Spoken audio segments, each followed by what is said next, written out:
बेल्लारी जी, नीतीश बाबू जो कह रहे हैं सही है कि नहीं?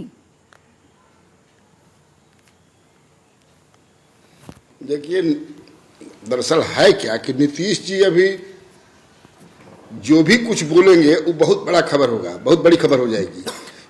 पिछले दिनों मोतिहारी में उन्होंने कह दिया कि भाजपा के लोगों के साथ आज भी मेरा संबंध है। देखा आपने कैसा बना वो खबर कैसे बन गई।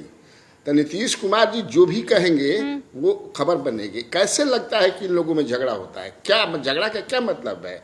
अगर विधानसभा चुनाव में ये तैयारी हो रही है महाभारत की, उसी के बीच अगर छोटे मोटे लड़ाई लड़ने पड़े तो क्या दिक्कत है? एनडीए में रहते हुए जनता दल झारखंड में चुनाव लड़ी है, भाजपा भी लड़ी, ये लोग भी लड़े, नॉर्थ ईस्ट में लड़े हैं, कर्नाटक में लड़े हैं, मध्य प्रदेश में लड़े हैं। तो इससे क्या अंतर होता था? ये झगड़ा किस तरह का है?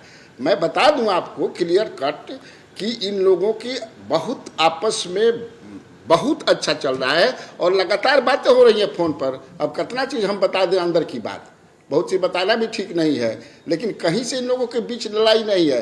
परेशान है ये लोग, परेशान इसलिए हैं कि देखिए, मैं अभी छत्तीसगढ़ चुनाव में कवरेज पर हूँ, छत्तीसगढ़ चुनाव कवरेज पर हूँ और यहाँ पर कई नेताओं से मेरी बातचीत हुई, भाजपा के दफ्तर में भी गया था, ऑफ द रिकॉर्ड की बात हुई। ये लोग जो है जातीय जनगणना वालों को लेकर के इतना परेशान है कि पूछिए मत।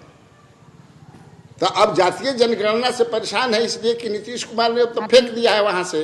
अब ये जो बता रहे थे रवि श्रीवास्तव जी, ये सही बात है कि आरक्षण इसके बाद कैसे लड़ाई लड़ेंगे, लेकिन मेरे समझ से कहीं लड़ाई नहीं है, कहीं भी कोई लड़ाई नहीं है। सब आपस में बढ़िया से बातचीत कर रहे हैं। अब कल सीपीआई की मीटिंग में बोल दिया नीतीश कुमार ने कि बड़ा वॉर लड़ने कांग्रेस जो के है बिजी है, छुटपुट लड़ाई होती रहती है। बेल्लारी जी, आपने जो बातें कही हैं, अब मैं चाहती हूँ इस पर घर में बर्तन रहता है, कह दीजिए और उसके बाद मैं इस डिबेट को ओपन कर रही हूँ। चलिए मैं अरे सर, घर में बर्तन लेता है तो इसका मतलब ये थोड़ी कि उस वो जो पूरा क्या बोलते हैं उसे, जवाद साहब बताएंगे, जिसमें बिरयानी बनती है। जवाद साहब, क्या होता है वो बर्तन? बड़ी सी देग कहते हैं, देग। हाँ, डेंग। हाँ, देग जो होती है। अब आप देग में कहे कि सर चावल जो है वो सिर्फ कांग्रेस का ही पड़ेगा और सारा मसाला जो है कांग्रेस का ही होगा। वहाँ पे कोई उत्तर प्रदेश भूल जाइए कि अखिलेश आएंगे।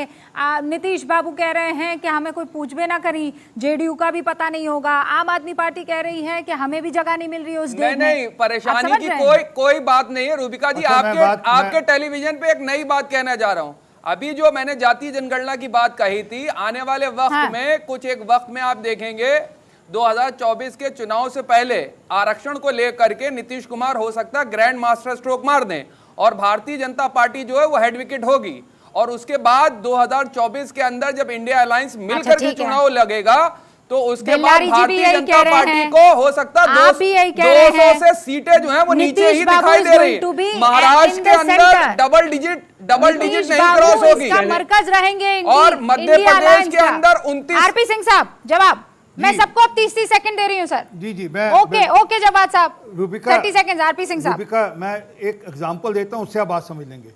जो 5 विधायक इनके जेल में, उप मुख्यमंत्री जेल में, 4 और मंत्री जेल में हैं पंजाब के अंदर, उनके कुछ तो फॉलोअर्स होंगे ना कांग्रेस पार्टी के।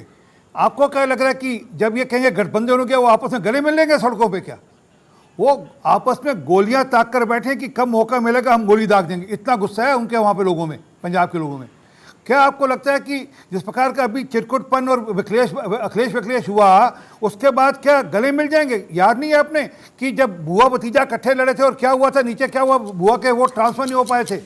आपको क्या लग रहा है कि जो लेफ्ट पार्टी ने इनके अध्यक्ष को ठोक दिया, वहां पर जेल में डाल दिया? अरे एक मिनट रुको यार, अरे एक मिनट, वो बताएंगे आप, थोड़ा कह रहे हैं तो वो जो जेल में डाल दिया उसके बाद क्या कांग्रेस के कार्यकर्ता लेफ्ट पार्टी के साथ मिलकर मैं बोल सकता हूं? मुझे उतना ही टाइम मिलेगा, 30 सेकंड।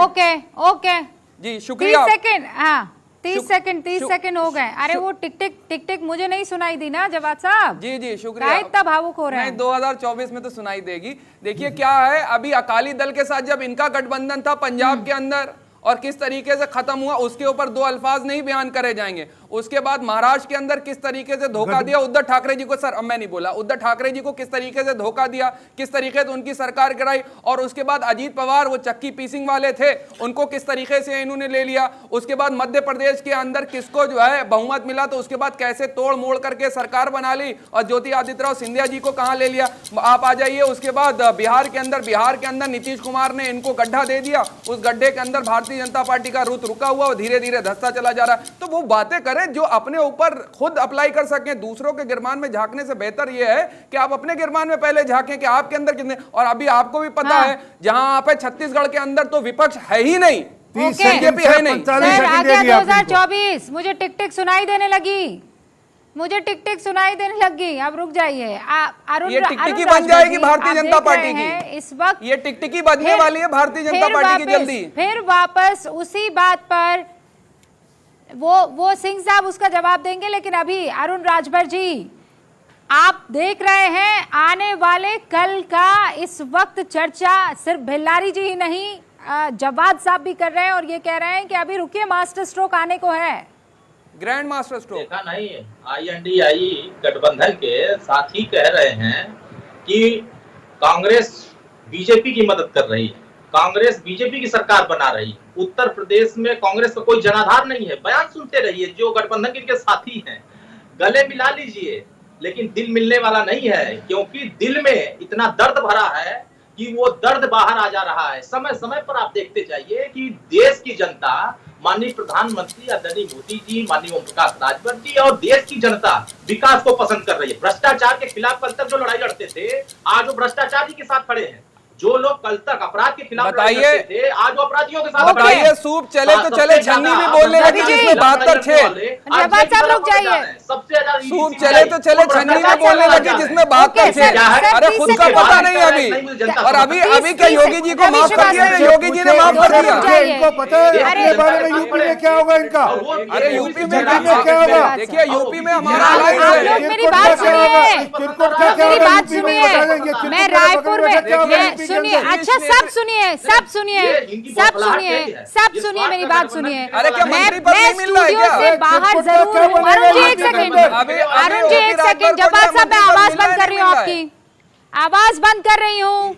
अरुण जी, जवाब साहब, आरपी सिंह साहब, मैं स्टूडियो से बाहर बहुत जरूर हूँ, लेकिन ये जो डिबेट है वो मैं ही इस वक्त एंकर कर रही हूँ और मेरी ही आवाज सुनी जाएगी। जब मैं कह रही हूँ कि फिलहाल 30-30 सेकंड सबको दिए जाएंगे, तो आप मानिए कि वो 30-30 सेकंड ही दिए जाएंगे। रवि श्रीवास्तव जी, आरपी सिंह साहब पंजाब की आपको याद दिला रहे हैं, सच में ये मुमकिन है क्या कि आप लोग विधानसभा में एक दूसरे को फूटी आंख ना देखो और लोकसभा में हाथ मिलाकर पटखनी देने की सोचो? ऐसा सच में संभव है?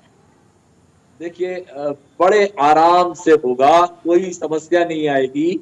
मैं सिर्फ इतना कहना चाहता हूं, याचना नहीं अब रण होगा, संघर्ष बड़ा भीषण होगा। आप देखते जाइए चुनाव तक क्या स्थिति बनती है। आपने इंडिया अलायंस की बहुत बातें कर ली, आप कभी ANDA अलायंस जो अंडा अलायंस है उसके बारे में कोई बात नहीं करी। ये AIADMK छोड़ के भाग गई। जोर मातांगा साहब जो मिजोरम के जहां तक चुनाव होने वाले, उन्होंने कह दिया हम इनके साथ में बैठेंगे ही नहीं, मोदी जी के साथ में चुनाव प्रचार के लिए। आपका जो नागालैंड के अंदर जो आपका कोalition है, उन्होंने कह दिया कि हम यूनिफॉर्म सिविल कोड के सख्त खिलाफ है, हम आपके गठबंधन में शामिल नहीं है। तो कभी कभी अंडा अलायंस के बारे में भी बात कर लिया कीजिए। ये सारी बातें इंडिया अलायंस के बारे में करनी है आपको, ये चीज समझ में नहीं आती।